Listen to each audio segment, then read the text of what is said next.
Hey everybody, welcome to our new video series, Juggernaut X. This is going to be the story of the last 10 years of Juggernaut Training Systems, which is kind of like my life story for the last 10 years. So make sure you click that little thumbs up down there, like the video, share the video, subscribe to the channel. Thanks for watching.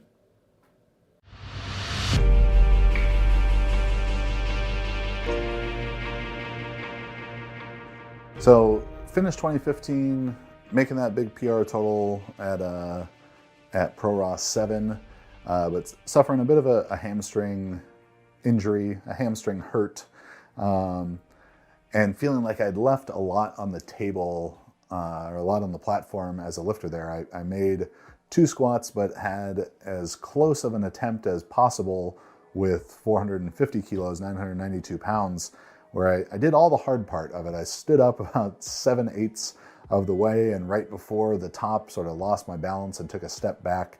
So I had the hamstring stuff that happened in the deadlift, a little bit of shoulder stuff that happened in the squat that kind of messed up my bench, but I made that 23-25 total on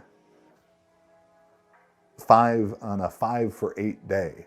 You know, knowing like if I just kept my balance on the squat and I'd had really good bench training that I didn't get to realize on the platform because of the shoulder getting tweaked some in the squat, I was like, man, you know, I'm two or three lifts away from, you know, 2,400 total. So in that thinking, I wanted to turn right around and do another meet as quick as I could. So LA Fit Expo, you know, local meet to me in January. So I think it was in November that I'd done the Pro Raw 7. So I'm like, all right, I'm just gonna, you know, get 7 or 8 weeks of hard training together and do this meet in January. I have all the strength built up. I just got to kind of maintain it.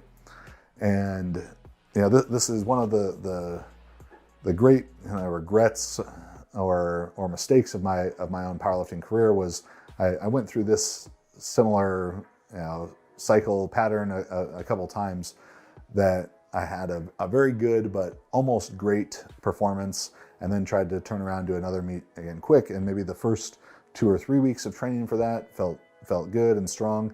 But when you are lifting that heavy of weights, you know, mid 900s in the squat, over 800 pounds in the deadlift, even if you're not hurt or injured coming out of a meet, you're not healthy either.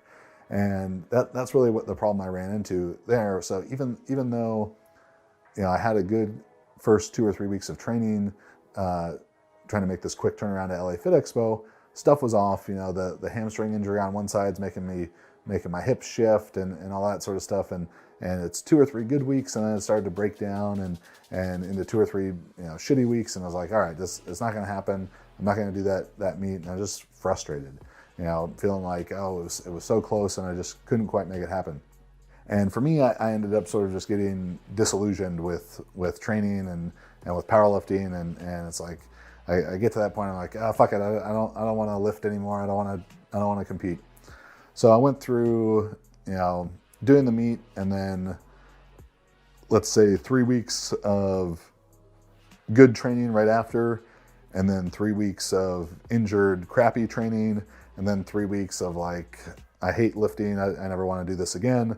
And then, all right, okay, let's get back into doing some training. But at that point for me, it was not, you know, powerlifting training that was fun for me to do. So I was doing, you know, hill sprints and box jumps and weightlifting and you know, strongman and all these different things to kind of refresh myself, refresh my mind, my body to kind of regain this passion for things. And at the same time, I was having the opportunity to really grow and build my resume as a coach. So there in early 2016 at that LA Fit Expo meet, though I didn't compete, I did coach a lot of excellent athletes there. Brandon Allen made his first 2,300-pound total, got to coach him there. You know, Andy Huang made a huge total, Steve Gentili, T. Papula. A lot of the lifters I was working with were doing excellent things at the Arnold there in early March. Marissa set the IPF world record in the deadlift. So even though I was having my own frustrations as a lifter, a lot of good stuff was happening for me and the athletes that I coach. So that was an exciting time. So I started working with Chad actually in 2014. He started coaching me right after I did 2014 Worlds, which was in South Africa. And just from what I learned, I was doing everything wrong as far as the peaking block, and my numbers increased substantially that year. So in 2016, I had won nationals already, decided to do the Arnold, and that Arnold was in March of that year. And going into that meet, had a great training block as usual with Chad. And we actually were doing a booth that year. So get to the Arnold, setting everything up the day before. I had to compete the next day, worked the booth the whole entire day, which was probably not the best strategy going into that meet. So going into that meet, I was feeling a little bit fatigued, had a bad squat and a terrible bench just because of being so tired and not taking enough rest. And going into the deadlift, I remember specifically, telling Chad, like, just put the world record on the deadlift. This is what we came here for. Meet was already kind of bad, so let's just go for it. And I pulled the world record at 385 pounds at that meet. And I set the standard. That was actually for the IPF.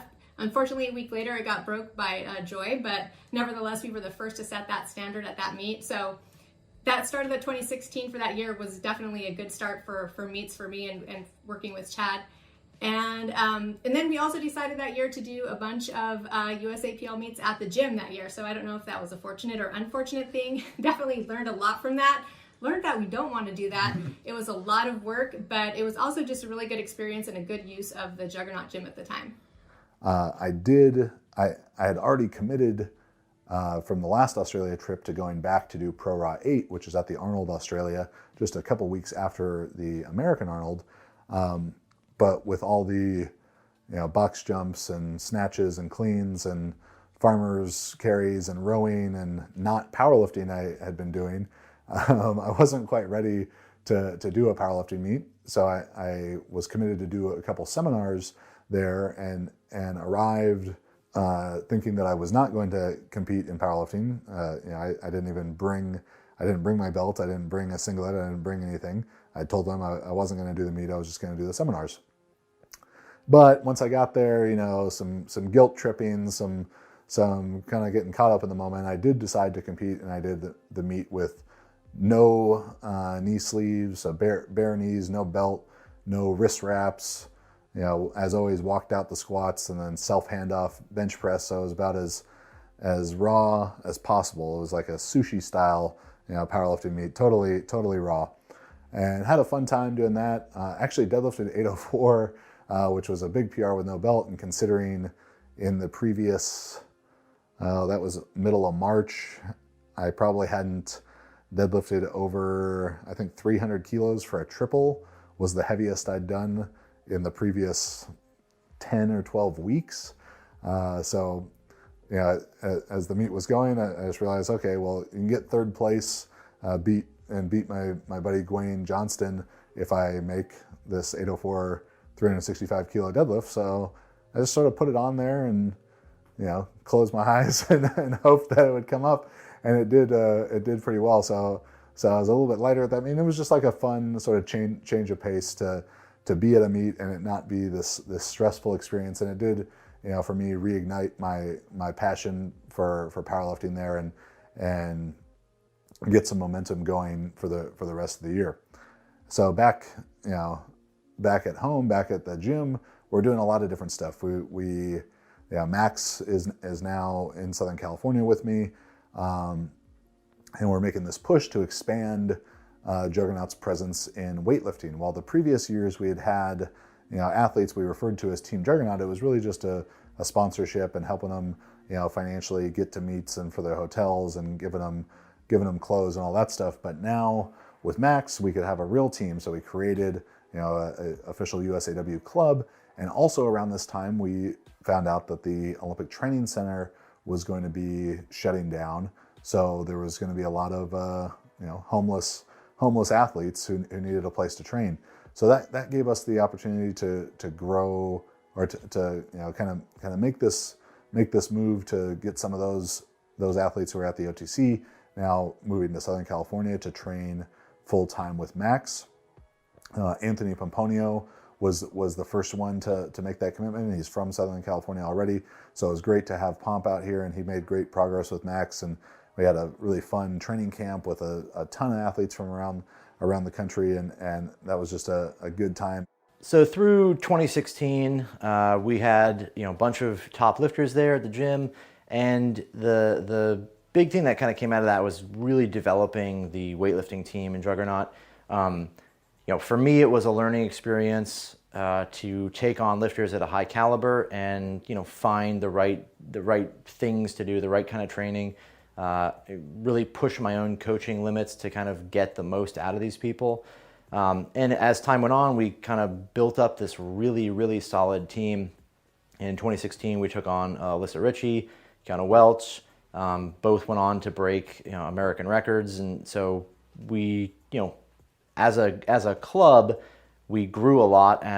We picked up great lifters, but we grew a lot in the sense that there was a lot of mistakes made and a lot of learning that took place, from a coaching standpoint, from a programming standpoint, that I think had that not happened, we would never have gotten much further than that. It was kind of it had to be something that grew organically, and I think Chad obviously let that happen, gave me the reins to the club.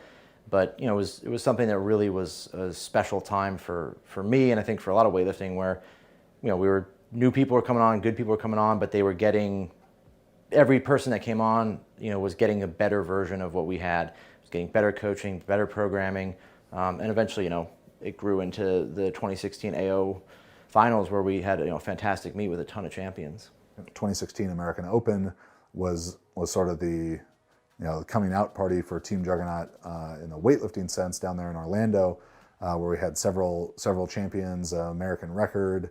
Kiana Welch had her just second weightlifting meet. She had first competed only a last chance qualifier, and then goes and wins American Open there.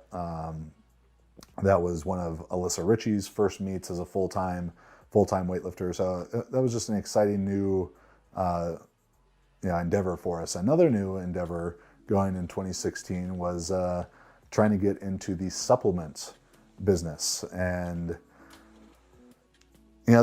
this one, so we created a company, and it took a while to get through all the formulations and doing that stuff. But a company called Grind Supplements, which was co-owned by myself, the guys from RP, a couple of my friends out here. And going into it, I just thought, I was like, the supplement industry is so full of bullshit and shitty products and a lack of science. I was like, we can make these really good, sound products with the stuff that actually works in them, and people will appreciate that, and they'll want these supplements that don't have all this extra bullshit in it. And while we did do that and had some success, I also found out that the supplement industry is an entirely separate industry. It's its own huge business, where going into it, I'd kind of thought we sell books and we sell apparel and we sell coaching. This will just be like another item in the store, and it'll just work kind of the same way.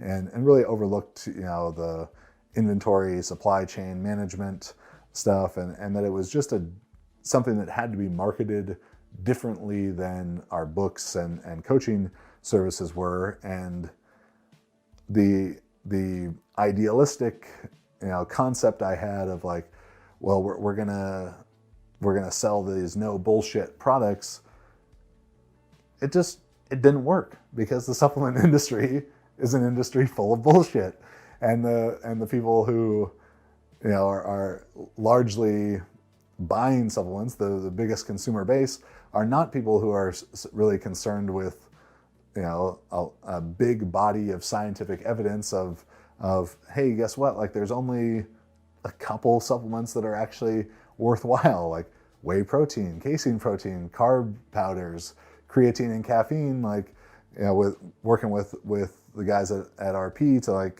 have them put their stamp of approval on these formulas. Well, that's the stuff that they say works, and they're the experts there. But those just don't make sexy products. And the people who understand that those are the only products that are really worth buying, well, they can kind of formulate these these products themselves, buying, their own, bulk powders from these sort of wholesale type of companies. They didn't necessarily need them all put together. So that was a endeavor, a chance that we took, and I don't regret it. It was a learning experience, like everything, in the past 10 years as a businessman has been. It definitely cost me some money and some frustration, but it was something we took a chance on, and is what it is at this point. I still have a bunch of shaker cups to show for it, but that's about it for our short-lived career in supplement sales. And then closing out 2016 for me as a competitor was the first Big Dogs meet, and I had the best training of my life going up to this meet. Huge PRs, 400 kilos for a double in sleeves. I think I know I could have done it for 3, if not 4 reps, but it was just sort of sticking to the plan, and was just getting really, really strong, particularly in the squat, as well as benching a training PR, 260 kilos, 573. To put that into perspective, when I benched my meet PR of 257.5 kilos, 567, I only benched 520 in training, and then took that 520 training bench, or a 525 in training. So that 525 training bench turned into 567 at a meet. So I benched 573 in training. I figure, man, I'm ready to bench, 595, 600. Do that 573. Going to do 1 overloading set, put the slingshot on, 270 kilos, 595 pounds, start bringing the bar down. Pec. Not torn, tweaked pretty significantly. Last bench session, 2 weeks, 2 weeks out, 2.5 weeks out. A couple days later, we go to Atlanta for USAPL Nationals, where Marissa won her second of what is now 5 consecutive national championships. And, we're out there in Atlanta. I'm going to have my last heavy squat session. And so I'm at a gym there, Citadel Strength, really cool facility. And that day I'm supposed to, I think, go up to 948, something like that, 948 in reps. So I'm working my way up. Can tell it's not perfect, whether it's travel, whether it's accumulated fatigue from, being at the very end of a peak, whatever it is. I missed the 948, and I was like, I knew in my mind, shut it down. All right, things are a little bit off with the travel or whatever. I've missed heavy squats in training before and gone on to squat way heavier at meets, so I was not rattled by that. But I let my ego get the best of me in that we were at this gym was basically like the training facility for everyone to get their sort of last workouts in before nationals. So the gym is full of all these USAPL competitors, and people are asking for pictures and taking videos and stuff. And I let myself get caught up in that and think, you just look shitty, you missed this squat, like you got to make something big. So I go to do my drop set in sleeves, which I think would have been 9. I can't remember the specific number, but it was heavy.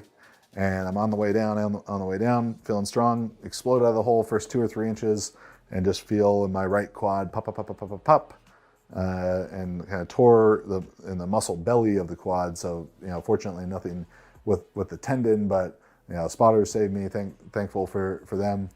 And at that point, I'm just like, oh my God, I gave away the best training cycle of my life because my ego wanted to impress people I don't know at some gym on the other side of the country. So we go coach Marissa that night in the primetime session. She wins. It's awesome. I'm hobbling around trying to ice my leg the rest of the weekend.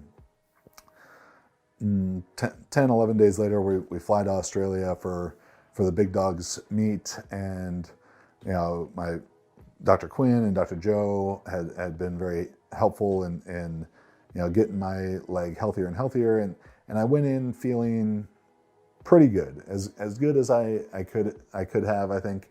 But when you're going to put close to 1,000 pounds on your back, there can't be any hesitation, there can't be any doubt. And I had good warm-ups, took my opener 425 kilos, 925 I think.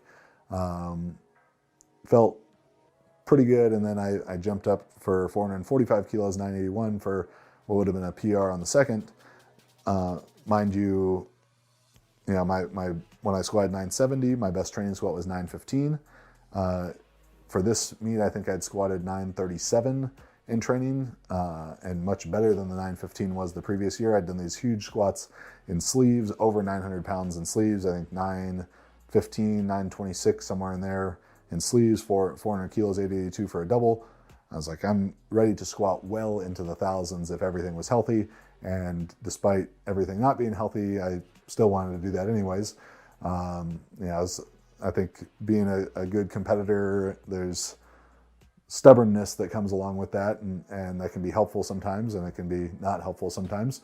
So I tried to stick with my original plan, 981 on the second, and I come down, and I remember going on the way down, just thinking, when's it gonna hurt? When's it gonna hurt? When's it gonna hurt? And that's not a thought that you can have in your head with 981 pounds on your back. So miss it, come back on the third, give it a good attempt, but it just wasn't quite there. And at that point, it just took me out, my mind totally out of the competition, because, where I knew I should have been vying for second place behind Milanichev, who set the all-time world record total at that meet.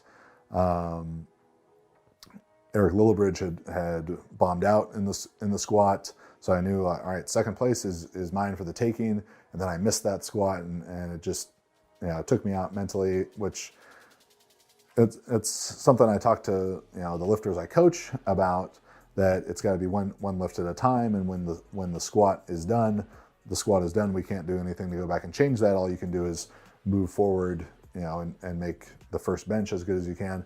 And that was a situation of where it's easier for me to give advice than to take my own advice. So, for as frustrating as a day as it was, I still totaled, I believe, 1,040 kilos on 4 for 8 lifting, so 2281 on 4 for 8. So if that's about the in my, as I look back at my powerlifting career, that is probably my worst meet relative to what my expectations were. So if 2280 is your worst day, well, I guess that's not too bad, but it's all about perspective, and that was a very frustrating day for me.